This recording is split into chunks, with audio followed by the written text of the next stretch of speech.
এক মাস হতে চলল শুরু হয়েছে 2026-27 শিক্ষাবর্ষ, অথচ আজও বেশিরভাগ পড়ুয়া পায়নি স্কুলের বই।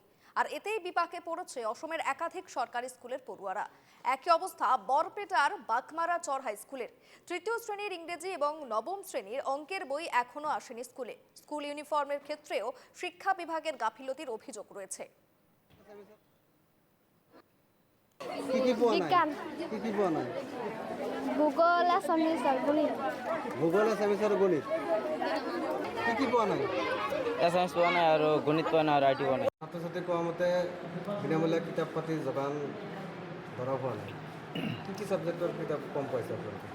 আমাৰ বাঘমাৰাচৰ উচ্চতৰ মাধ্যমিক বিদ্যালয়ত ক্লাছ 1ৰ পৰা 10লৈকে আমাৰ এতিয়ালৈকে ক্লাছ 9ত ছ'চিয়েল ছায়েন্সৰ যিটো পাৰ্ট, জিঅ'গ্ৰাফী পাৰ্ট আছে, জিঅ'গ্ৰাফী পাৰ্টৰ 55 কপি আমি শ্বৰ্ট পাইছোঁ।